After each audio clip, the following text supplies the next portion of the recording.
मंजिल उन्हीं को मिलती है जिनके सपनों में जान होती है। जी हाँ, आज हम खास बातचीत करेंगे एक ऐसे इंसान से। सबसे पहले तो आप सभी का स्वागत है दैनिक जागरण पे। मैं हूं आपके साथ दीपमाला, और आज हम एक ऐसे खास इंसान से बातचीत करेंगे जिन्होंने अपने सपने सिर्फ देखे ही नहीं, जब बल्कि अपने जो मंजिल है उसको हासिल भी किया है। पहले मैं उनके बारे में आपको थोड़ा सा बता देती हूँ। 2015 में इन्होंने मिस्टर व्हील चेयर इंडिया का खिताब जो है वो जीता था। इसके साथ ही नेशनल पैरा एथलीट भी रह चुके हैं, मोटिवेशनल स्पीकर भी हैं, डांसिंग भी करते हैं, मॉडलिंग भी करते हैं। मतलब इनमें खूबियां ही खूबियां हैं, मैं क्या बताऊं आपको। और इसके साथ ही हाल ही में ये सारे गामा पाके मंच में भी गए थे। तो इनसे हम खास बातचीत जो है वो करेंगे। तो मैं इनका नाम आपको सबसे पहले बता देती हूँ। बात कर रही हूँ मैं गुलफाम अहमद जी के बारे में। तो स्वागत है गुलफाम अहमद जी आपका हमारे चैनल पर। थैंक यू दीपमाला जी। बहुत बहुत शुक्रिया, आपने मुझे यहाँ पर इनवाइट किया। जी, तो मैं अब आपके बारे में जानना चाहूंगी। जो दर्शक इस समय हमें देख रहे हैं वो भी जानना चाहेंगे कि इतनी सारी अचीवमेंट आपने की है, तो इसकी शुरुआत कैसे की थी आपने। बिल्कुल, देखिए, कोई किसी भी चीज की जो खूबसूरत चीज, इमारत कोई दिखती है अगर है, तो वो एकदम से वहां से शुरू नहीं होती, वो बड़े नीचे से डाउन से स्टार्ट हुई होती है ना। तो हर किसी की लाइफ ऐसी होती है, मेरी लाइफ भी ऐसे ही रही है। मैं एक पर्सन विद डिसेबल्ड हूँ, मतलब मैं एक डिफरेंट एबिलिटीज के साथ मैं अपनी लाइफ को जीता हूँ। कि मुझे बचपन में पोलियो हो गया था, और पोलियो के बाद फैमिली में लाइक होता है ना कि रिस्पॉन्सिबिलिटी आ जाना, कि आपके घर में कोई अगर बुजुर्ग भी हैं या कोई हैंडीकैप पर्सन है, तो हम ऐसा सोचते हैं कि इनकी जिम्मेदारी हमारे ऊपर है। जी। तो जब मुझे पोलियो हुआ तो ऐसे ही मेरे फैमिली में भी ये चीजें हो गई थी कि रिस्पॉन्सिबिलिटी आ गई थी कि इसकी लाइफ कैसे कटेगी, इसका जीवन कैसे कटेगा। बहुत यही सोचा करते थे कि इसको कोई बैठने वाला काम मिल जाए जिससे अपने जीवन काट ले। फिर मेरे इलाज के लिए हम लोग दिल्ली शिफ्ट हो गए, मेरे पापा दिल्ली में काम करते थे। तो दिल्ली में जब हम आए, तो जब देखा कि उन्होंने बहुत जगह कोशिश की कि मैं ठीक नहीं हो पा रहा हूँ, तो फिर बस मेरी लाइफ को ऐसे ही छोड़ दिया गया। ना मेरी पढ़ाई के बारे में कुछ बेटर सोचा गया। तो मतलब ये सोच रहे थे कि क्योंकि मेरे पेरेंट्स पढ़े लिखे नहीं थे, तो उनको पढ़ाई की वैल्यू भी नहीं पता थी। तो बस ये जी, सोचते थे कि कोई कोई हाथ का ऐसा मैं काम सीख लूं जिससे मेरा जीवन जो है वो कट जाए। लेकिन यहाँ पे वो मैं कहते हैं ना कि आपसे पूछना चाहूंगी कि ऐसा कौन सा, मतलब कौन सा पल ऐसा आया था कि लाइक आपकी फैमिली वालों को भी लगा और आपको भी लगा कि नहीं भाई, मैं बैठने के लिए नहीं बनाऊं, उड़ने के लिए बनाऊं।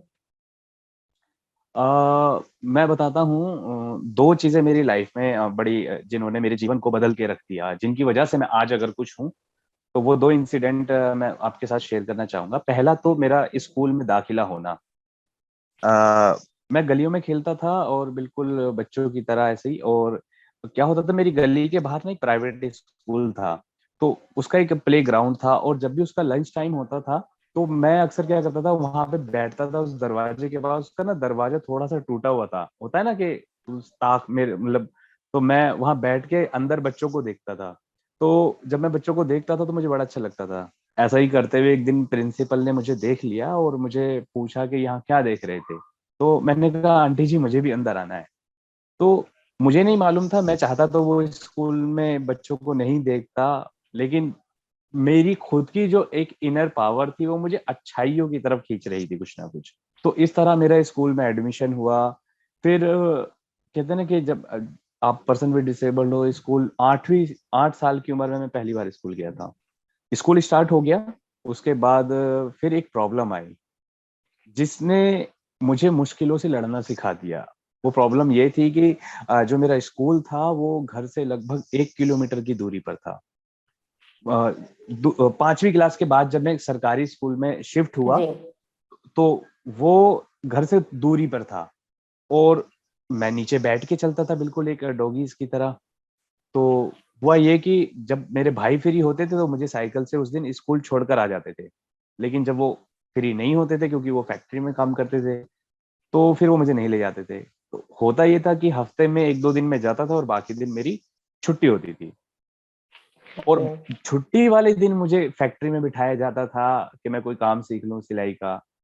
तो हम्म। मुझे ऐसा नहीं था कि मैं पढ़ाई में बहुत अच्छा था, लेकिन मुझे वो ना फैक्ट्री में नहीं बैठना था। मुझे स्कूल में खेलने कूदने को मिलता था, थोड़ी बहुत पढ़ाई करके आपको, मतलब अच्छा था मैं। तो मैंने मन बनाया कि यार इस तरह से तो पढ़ाई छूट जाएगी, फैक्ट्री में रातों भर काम करना, पूरी पूरी रात काम करना, और मतलब कुछ अच्छा नहीं होगा। पढ़ लिख लूंगा तो थोड़ा कुछ तो बेटर हो ही जाएगा, ये नहीं मालूम था कि क्या बनूंगा क्या यहाँ मैं करूंगा। आपसे पूछना तो एक चाहूंगी, दिन 28 मेडल्स का जो सफर था, वो लाइक 28 मेडल्स कहीं ना कहीं पावर लिफ्टिंग में जीतना बहुत बड़ी बात है। तो इसके बारे में बताइए, पावर लिफ्टिंग में जो आपने 28 मेडल जीते हैं, इस अचीवमेंट के बारे में बताइए। बचपन में था तो मुझे मूवी देखने का बड़ा शौक था, और सलमान खान जी का मैं बड़ा फैन रहा हूँ बचपन से ही। तो यही वजह थी कि मैंने बहुत कम एज में जिम ज्वाइन कर लिया। जब जिम ज्वाइन किया तो क्योंकि मैं हाथों से ही सारी चीजें चलता था, तो मेरे मसल्स बहुत जल्दी बिल्डअप हो गए। तो हुआ ये कि एक दिन एक एनजीओ के प्रोग्राम में एक सर ने मुझे बताया कि अगर मैं पैरालंपिक गेम में जाके पार्टिसिपेट करूं तो बहुत अच्छा होगा। और फिर जब मैंने ये बात अपने ट्रेनर को बताई तो जित्ते बाबा उन्होंने कहा कि बिल्कुल क्यों नहीं, अगर हमारा गुलफाम जिम से हमारा नाम रोशन करेगा। तो उन्होंने मुझे बड़ा मोटिवेट किया। मेरी फैमिली ने थोड़ा सा नहीं किया, क्योंकि वो ये चाहते थे कि मैं पढ़ाई पे ध्यान दूं। तो 2008 में वो एक हुआ ये था कि मैं स्कूल के लिए निकला, लेकिन मैंने घर पे बताया नहीं था, और स्कूल के लिए निकल के मैं सीधा नागपुर पहुंच गया चैंपियनशिप खेलने। और वहाँ जूनियर कैटेगरी में मैंने ब्रॉन्ज मेडल जीता जब मैं 11वीं क्लास में था। और ये मेडल जीतने के बाद मेरे को इतना प्राउड फील हुआ खुद पर। और फिर उसके बाद में रुका नहीं, मैं लगातार स्टेट नेशनल में मेडल पे अपनी जीत पकड़ बनाता रहा, और इसी तरह मैंने 28 मेडल ये जीते। जी, और इसके साथ अगर मैं आपसे ये पूछूं कि आप मॉडलिंग भी करते हैं, मोटिवेशनल स्पीकर भी हैं, डांसिंग भी करते हैं, तो इन सब में से आपको सबसे ज्यादा क्या करना पसंद है? देखिए, क्या कहते हैं ना, ये सब चीजें करते हैं ना हम इंडियन जो है ना, बड़े कलाकार होते हैं। कहा जाता है ना कि इंडियन कलाकार के आगे सारे फेल होते हैं।